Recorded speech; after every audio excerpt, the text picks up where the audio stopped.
नमस्कार, मैं हिंदी अध्यापिका विज्ञान ज्योति पब्लिक स्कूल से। आज हम कक्षा 8 से पाठ 4 जीवन का लक्ष्य पढ़ने जा रहे हैं।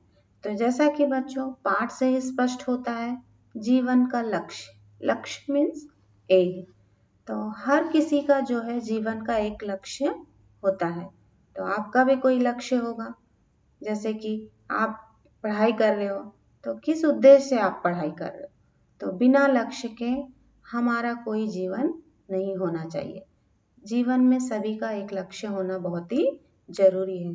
जैसे इस चित्र में बताया गया है कि मेरे जीवन का लक्ष्य शिक्षक बनना। तो किसी के जीवन का लक्ष्य शिक्षक बनना होता है, तो किसी के जीवन का लक्ष्य डॉक्टर, इंजीनियर।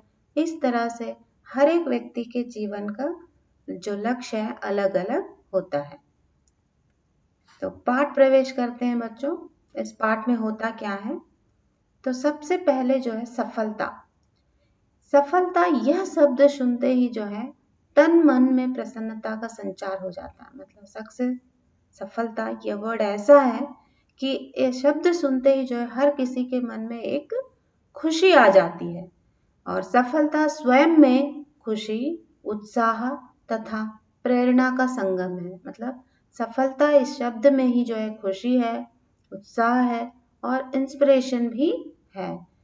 तो कमजोर से कमजोर प्राणी भी जो है अपनी शक्तियों को एक लक्ष्य पर, एक गोल पर केंद्रित करके ही वो सफलता प्राप्त कर सकता है। तो जैसे बालक अर्जुन का जो लक्ष्य भेदन है, मतलब किस प्रकार बालक अर्जुन ने अपने लक्ष्य को प्राप्त किया, इसमें देखिए। तो अर्जुन का लक्ष्य था, ऑलरेडी आपको पता होगा कि महाभारत में होता क्या है। द्रोणाचार्य अर्जुन के गुरु थे। तो एक दिन द्रोणाचार्य ने पांडवों को धनुर्विद्या सिखाने के बाद उनकी परीक्षा लेनी चाहिए। और जैसा कि इस चित्र में देखो, एक पेड़ पे एक चिड़िया है और पांडव खड़े हैं वहां पेड़ के नीचे। एक एक को बुला के द्रोणाचार्य कहते हैं कि अपना निशाना लगाओ। और लगाने से पहले द्रोणाचार्य पूछते हैं आपको क्या नजर आ रहा है। तो सभी ने, कुछ ने कहा मुझे पेड़ के पत्ते, आकाश नजर आ रहे हैं।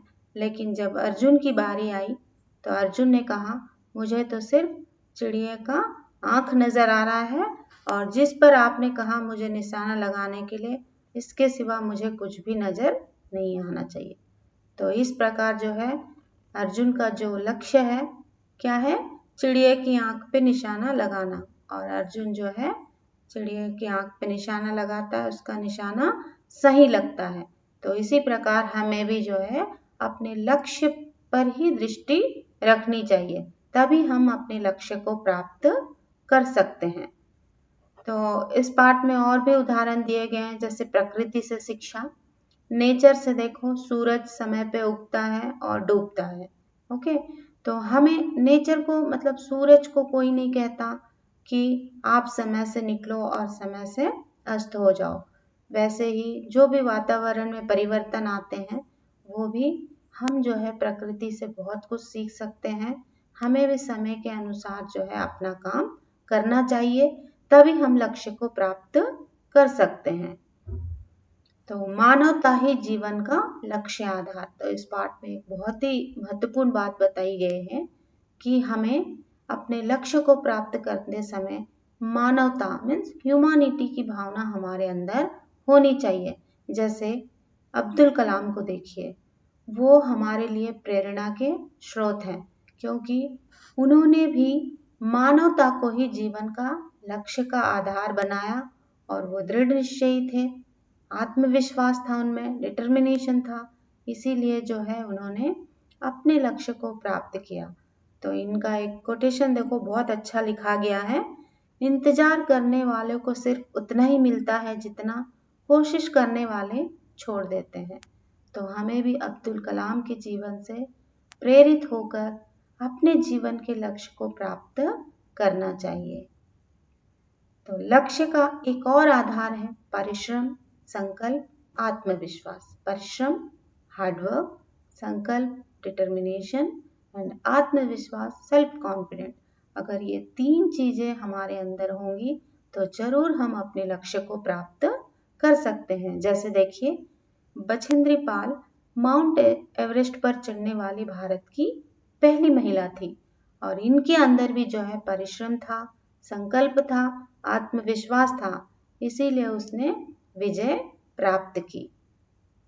तो धन्यवाद बच्चों। आशा करती हूँ कि यह पाठ आपको समझ में आया होगा और आप भी अपने लक्ष्य को प्राप्त करने के लिए आज से मेहनत शुरू कीजिए। धन्यवाद।